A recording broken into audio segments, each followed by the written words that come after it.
So you want to build your own diversified portfolio, you have questions, and you don't want to make mistakes. There are lots of ways that you can get tripped up when you're building your own diversified portfolio. So I thought it would be helpful to make a video just showing you some of the common errors that people encounter when trying to build their own diversified portfolio. I've been managing money for over 25 years. I've met with over 300 wealthy families throughout my career. That experience and that empirical data set is what I rely upon for the information that I'm about to share with you. Most people choose to build a diversified portfolio because they're trying to limit volatility. They don't want to experience large losses in their portfolio, particularly during their retirement. So the first way that you make a mistake when it comes to building a diversified portfolio is not fully understanding how much different asset allocations can lose or different types of investments can lose. Not just on a one-year basis, but if there is a sequence of negative returns event. Because if you get multiple negative return years in a row, it's going to deepen the losses. So the very first way that you get into trouble when building a diversified portfolio is not fully understanding the risk parameters for all of the different assets in unison as a whole in your portfolio. What is the range of potential returns? In my experience, most of the investors that I have met over the years have a portfolio that is more aggressive than they realize. In other words, they can lose more money than they think they can. Most investors have a risk tolerance that is less than their portfolio is invested as.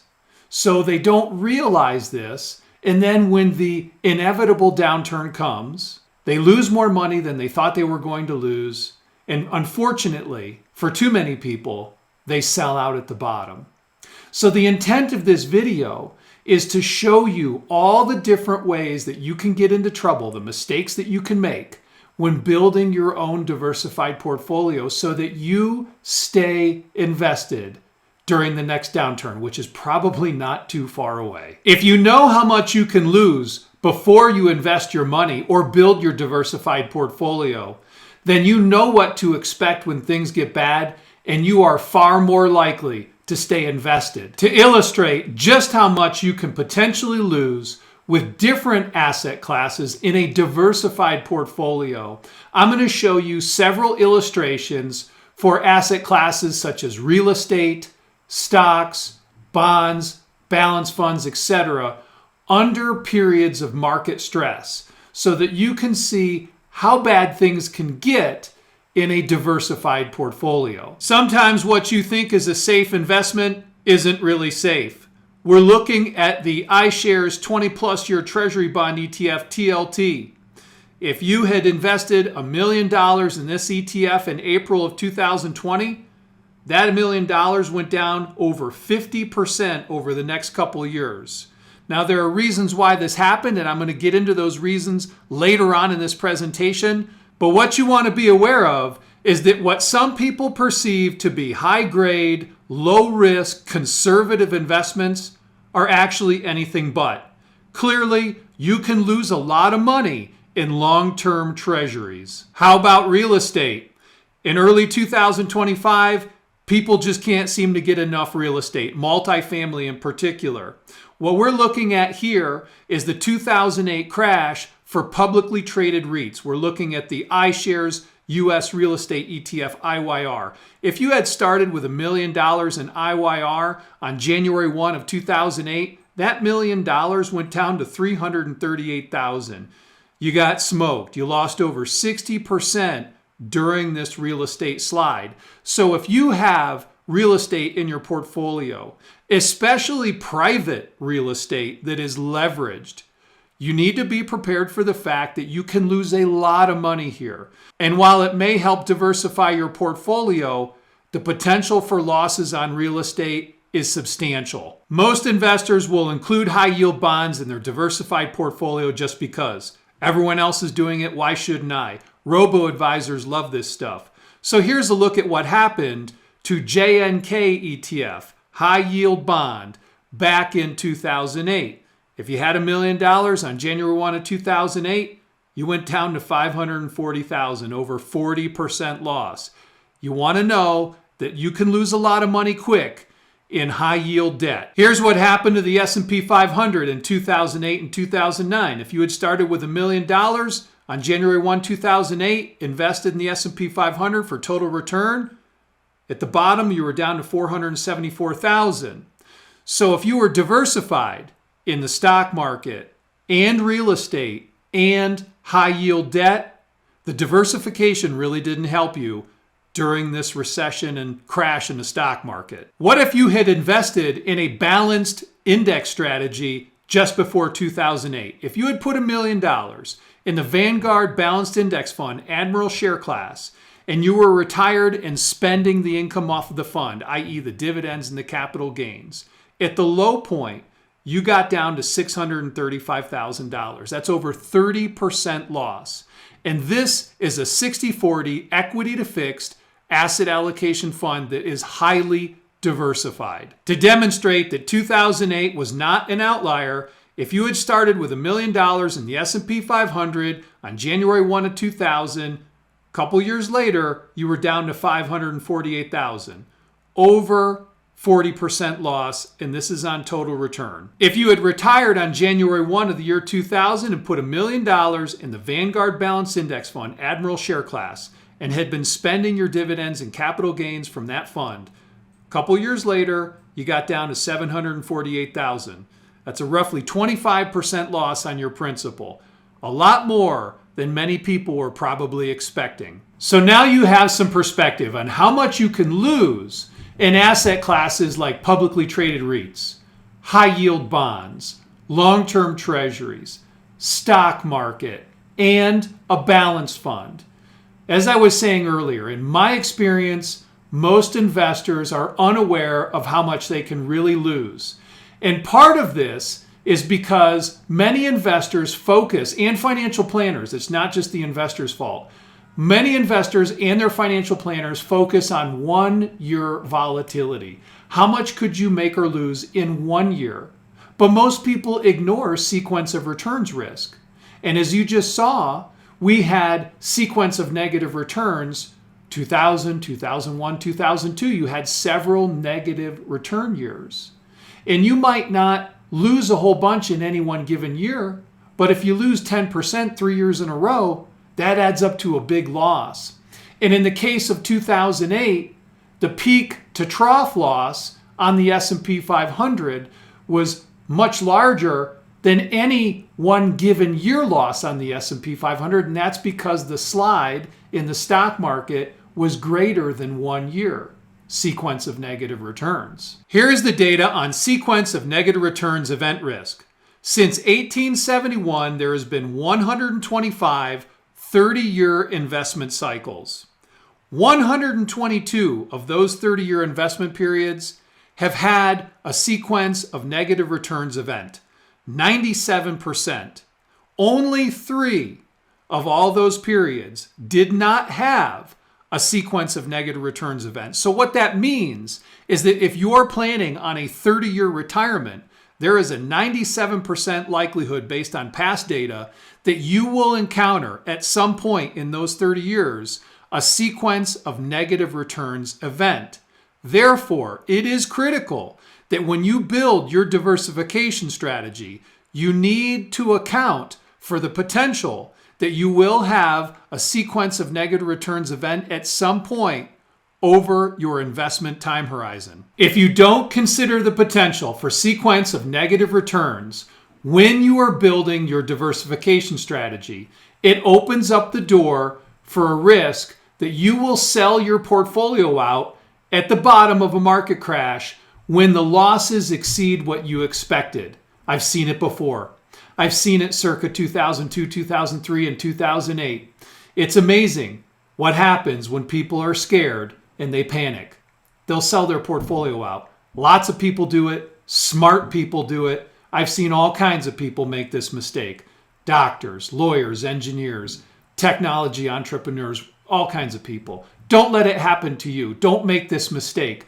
Be sure that when you build your portfolio, that you appreciate the potential for losses, but also sequence of returns risk, and that you are mentally prepared for the fact that at some point during your retirement, it is very likely that there will be a sequence of negative returns event, and you're going to lose more than you probably expected, and you need to stay invested.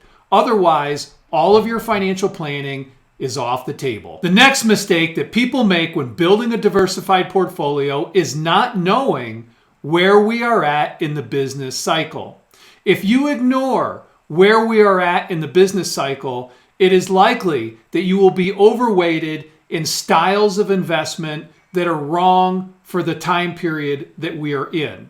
Let me show you what I mean. Here is the long-term view of the stock market where we can clearly see the business cycle on display.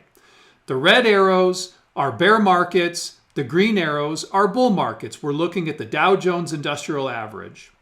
You can see the 25-year bear market from the Great Depression eventually ended. Then we got a bull market.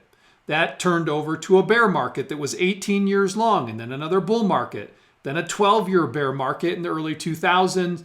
Presently, we are late stage bull market. While no one can pinpoint precisely when the business cycle is going to turn, i.e. when will the next bear market begin, you can tell from this chart that once you've been in a bull market for a long period of time, we're probably getting a lot closer to the next bear market. And therefore, it's important to think about what style of investment you have in your portfolio. Growth investing works very well during the green arrows, during the bull markets. But value investing works better during the bear markets. Let's take a look. On this chart, we are comparing growth investing to value investing. We are looking at the period of October 2011 to the end of 2024, the current bull market. If you had put $100,000 in the Russell 1000 Value ETF and reinvested the dividends versus the Russell 1000 Growth ETF and reinvested the dividends, where would you be at the end of 2024? With growth investments, you would be at $832,000 plus. But with value, you would be at $418,000 plus. So we can clearly see that during this great bull market, growth investing has beaten the pants off of value investing. But during a bear market, everything changes. We're looking at the period of January 1, 2000 to October 2011. If you had put $100,000 in the Russell 1000 Value Index versus the Russell 1000 Growth Index and reinvested your dividends, a decade plus later, you had $137,000 in the Russell 1000 Value Index, but only $76,000 in the Russell 1000 Growth Index. A very different story. When we're in a long-term bear market and we have multiple recessions, you can expect there is a high likelihood that value investments are going to provide better returns than growth investments. So if you overweight the wrong style of investment at the wrong point in time during the business cycle, your diversification strategy may fail. Your asset allocation might not protect you as much as you are hoping for it to protect you. For example, if you overweight growth at the end of a bull market or near the end of a bull market, and then ride that growth investment through a long-term bear market, you will be very disappointed and probably lose a lot of money. You could be 60% equity and 40% fixed income, for example. But if you are heavily tilted towards growth and you're going through a bear market, you're probably going to lose a lot of money. And the asset allocation isn't going to give you near the amount of protection that you were hoping for. If you have questions on your diversification strategy, please give my office a call. We would be happy to give you a second opinion on your portfolio. Not understanding fixed income is a critical mistake that many investors make when trying to build a diversified portfolio. I like to say that fixed income is the most widely used and most highly misunderstood investment, period. The bond market is far greater than the stock market in terms of size, and many people participate in it, but in my experience, most investors do not understand how fixed income works. So if you don't understand fixed income, if you don't understand duration, convexity, spread risk, etc., you better learn it or you could lose a lot of money real fast. Like what happened a few years ago to people who were invested in high duration fixed income, i.e. long-term treasuries or long-term corporates or preferreds at very, very low yields.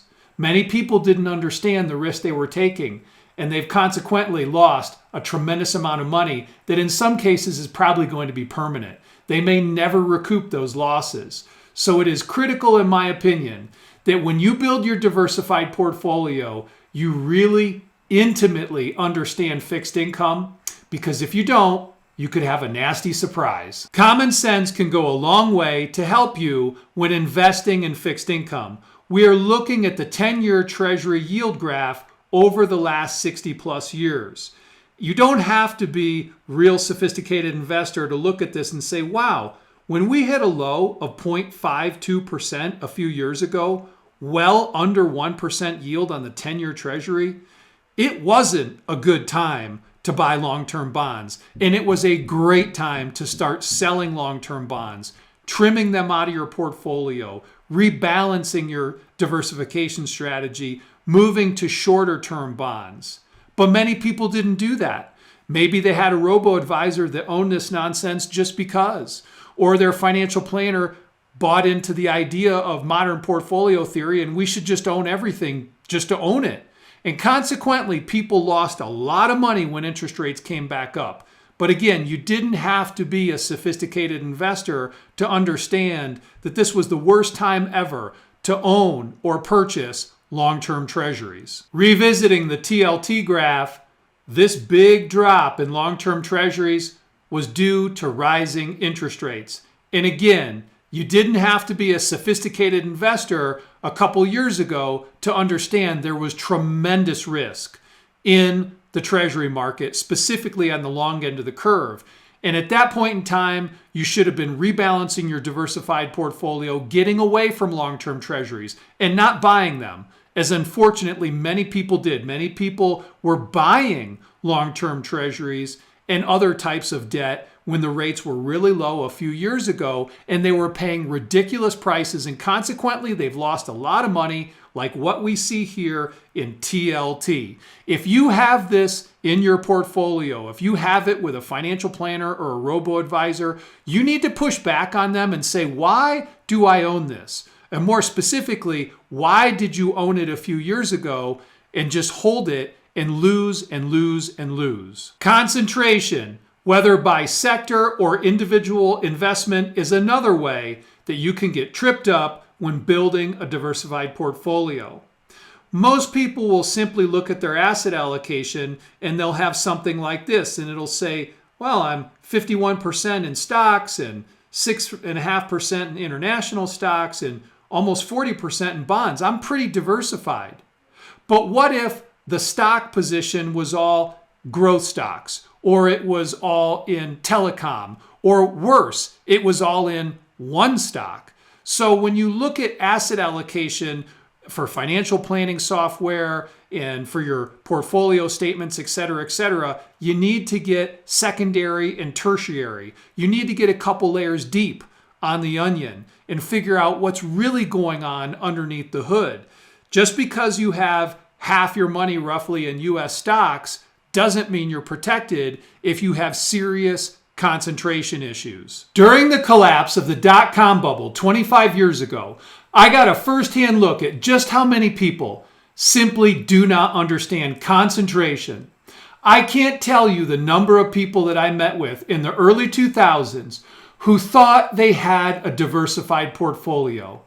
They had financial plans in place, done with financial planners, but they didn't understand or appreciate the concentration in the portfolio. Every one of them had nice pie charts showing how diversified they were. But when you took a layer or two off of the onion and you looked underneath the hood, you could see right away that even though the person was 60 or 70% into equity and the rest in fixed income, that 60 or 70% was highly concentrated in one sector, i.e. technology. I saw many instances where people had 10 or 15 or even 20 mutual funds, but all the mutual funds owned the same stocks and did the same thing. So the investor mistakenly thought that they were diversified when in fact they were concentrated. This is a very easy mistake to make. I've seen it happen so many times, and that is why I'm talking about it now. We are late stage bull market in early 2025, and I strongly suspect there are many people out there who are not nearly as diversified as they think they are, and they will be sorry when the next downturn arrives. Okay, so we covered a number of mistakes that investors can make when building their own diversified portfolio. There are many more. I just wanted to give you a feel for some of the more common mistakes that people run into when designing their own asset allocation. Look, I'm a big believer in diversified portfolios. Minimizing volatility when you enter a downturn can help you stay rich in the long run and will lead to a higher likelihood of success, specifically because you're going to be less likely to panic and less likely to sell your investments in a recession. But to receive the benefits of diversification, your portfolio must match your risk tolerance and also be properly diversified for the stage that we are at with respect to the business cycle. If you like this content, please share it with your friends. I hope this video was helpful. I hope it gets you thinking, helps you better analyze your investments, and overall improve your family's financial plan.